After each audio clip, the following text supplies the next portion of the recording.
কমলের যখন 10 বছর বয়স তখনই কমলের বাবা মারা যায়। কমলের ভালো নাম কমলাক্ষী পাল, মা ডাকে কমলি বলে। মা আর মেয়ের সংসার। মা লোকের বাড়িতে কাজ করে যেটুকু পায় তা দিয়েই ঘর ভাড়া, খাওয়া পড়া আর ইলেকট্রিকের বিল দিতেই শেষ হয়ে যায়। তাই কমলি নিজের পড়ার খরচ নিজেই চালিয়ে নেয়। আজ 1 বছর হয় কমলিদের বস্তির পাশে যে নতুন ফ্ল্যাট বাড়িটা হয়েছে সেই ফ্ল্যাট বাড়িতে থাকা রঞ্জনা বৌদির ঘরের কাছে ঢুকেছে।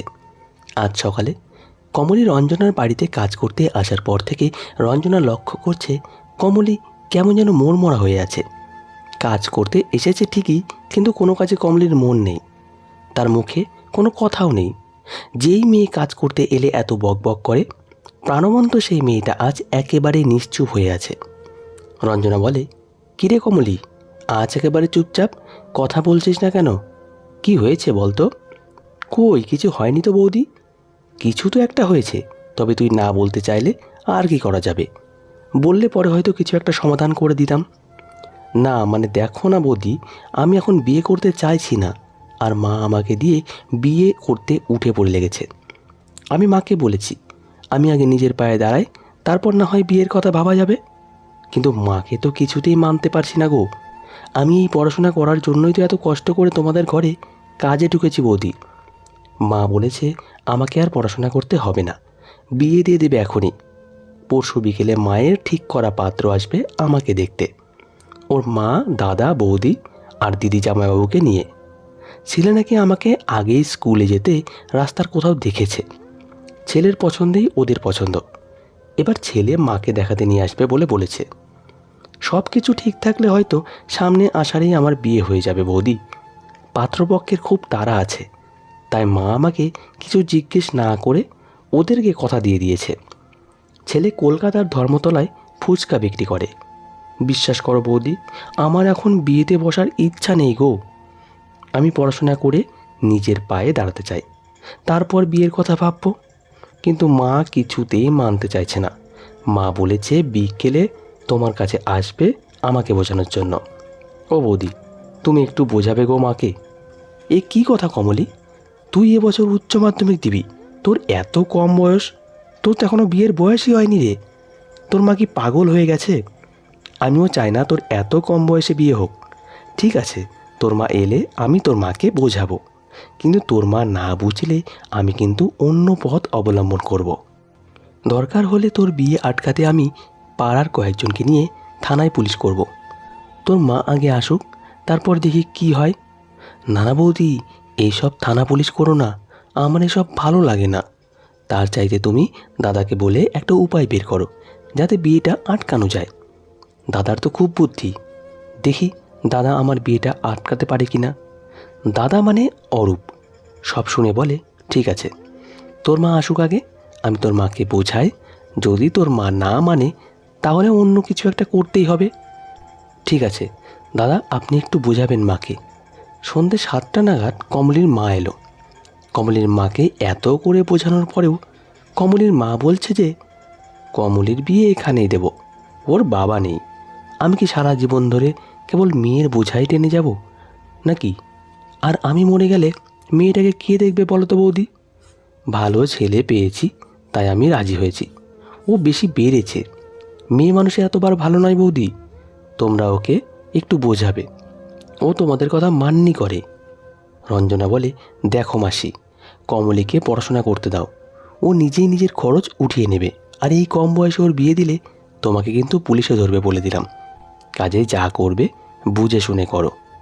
পুলিশ ধরলে ধরবে, ওসব আমি ভয় করি না, তবুও আমি ওর বিয়েটা দিয়েই ছাড়ব। এই আমার এক কথা।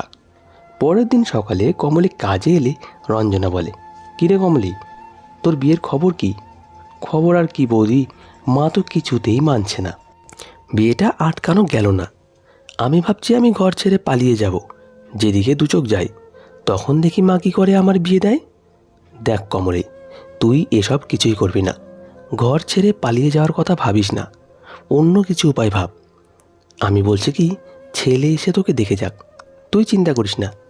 দেখলেই কি আর বিয়ে হয়ে যায়? দেখে যাওয়ার পর তো কদিন সময় পাবি, যা করার তখন করতে হবে। পরদিন সকালে কমলের আসতে দেরি হচ্ছে দেখে রঞ্জনা অপেক্ষা করছিল কমলি কখন আসবে। একটু পরে কলিং বেল বাজতেই রঞ্জনা দরজা খুলে দেয়, কিন্তু কমলিকে দেখে রঞ্জনা চিনতেই পারেনি। রঞ্জনা বলে, কমলি তুই? এ কী কাণ্ড করেছিস, তোকে তো চেনাই যাচ্ছে না। কমলি হাসতে হাসতে এসে রঞ্জনাকে বলে, বৌদি, আমি তো তোমাদের কাছে বিয়েটা আটকার একটা উপায় চেয়েছিলাম, তোমরা তো কিছু বললে না। তারপর আমি আমার এক বান্ধবীর কাছে গিয়েছি। আমার বান্ধবী সব শুনে আমাকে বলে, তুই মাথার চুল কেটে ন্যাড়া হয়ে যা। বান্ধবীর কথায় আমি মাথা ন্যাড়া হয়েছি, আর তাতেই আমার কাজ সাকসেস হয়েছে। কাল বিকেলে ওরা আমাকে দেখতে এসেছিল। আমার মাথা ন্যাড়া দেখে ওরা খুব রেগে গিয়ে বলে গেছে এই ন্যাড়া মাথায় মেয়েকে ওদের পছন্দ হয়নি। কাল যখন চুল কেটে বাড়িতে গেছি, মা তখন ভীষণ রাগারাগি করেছিল। মা অনেক কেঁদেছে, আর আমি কার কথায় এমন করেছি জিজ্ঞেস করেছে। আমি বলেছি আমি এখন বড় হয়েছি, নিজের ইচ্ছেই সব করেছি। ওরা চলে যাওয়ার পরে মা আমাকে খুব মেরেছে। তবে মার খাই আর যাই খাই বৌদি, তাতে আমার কোনো দুঃখ নেই। চুল তো কদিন পর গজাবেই, কিন্তু বিয়েটা যে বান্ধবীর বুদ্ধিতে আটকাতে পেরেছি, আমি তাতেই খুব খুব খুব খুশি। কমলি, তোর কোমর ছড়ানো এত সুন্দর চুল ছিল, এত সুন্দর চুলগুলো তুই কেটে ফেললি? স্কুলে যাবি কেমন করে? আমার চুলের কথা ছেড়ে দাও বৌদি, দুদিন পরেই আবারও চুল গজাবে। স্কুলে যখন যাব মাথায় না হয় রুমাল বেঁধেই যাব। ওসব আমার উপরে ছেড়ে দাও। আমি আরও অনেক বেশি পড়াশোনা করতে চাই বৌদি। আমি স্কুলের দিদিমণি হতে চাই, দিদিমণি হয়ে ছেলে মেয়েদের পড়াতে চাই বলে প্রাণ ভরে মুক্ত মনে শ্বাস নিল। পরের দিন কমলির মা কমলিকে সাথে নিয়ে এসে রঞ্জনাকে বলে, দেখলে তো বৌদি কেমন দুঃসাহস মেয়েটার। মেয়েটা এত সুন্দর চুলগুলো কেটে আমাকে কেমন শিক্ষা দিল। রঞ্জনা সব শুনে বলে, শোনো মাসি, কমলিকে নিয়ে তোমার গর্ব করা উচিত। তুমি জীবনে অনেক কষ্ট করেছ, তুমি কি চাও কমলিও তোমার মতন কষ্ট করুক? ওকে ছেড়ে দাও না মাসি, ওকে লেখাপড়া করে নিজের পরিচয়ে নিজের পায়ে দাঁড়াতে দাও। ওর পড়াশোনার প্রতি আত্মবিশ্বাস দেখে আমি মুগ্ধ। এসো না, আমরা একটু ওর পাশে দাঁড়িয়ে ওকে একটু সাহায্য করি। কমলির মা কিছুক্ষণ চুপ করে থেকে বলে, আচ্ছা ঠিক আছে, তাই হবে। রঞ্জনার বর অরূপ এসে বলে, কমলি, তুই পড়াশোনা চালিয়ে যা। পড়াশোনার ব্যাপারে এবার থেকে আমি আর তোর বৌদি আছি তোর সাথে। তোর কোনো কিছুর প্রয়োজন হলে তুই আমাকে বলবি। এরপর অনেক বছর অতিবাহিত হয়ে গেছে। কমলি অর্থাৎ কমলাক্ষী এখন হাই স্কুলের অঙ্কের শিক্ষিকা। নিজের পায়ে দাঁড়িয়ে মাকে বস্তি থেকে ফ্ল্যাট বাড়িতে নিয়ে তুলেছে। কমলির বিয়ে নিয়ে কমলির মায়ের এখন আর কোনো মাথা ব্যথা নেই। কমলিও এখন নিজেকে নিয়ে খুব খুশি।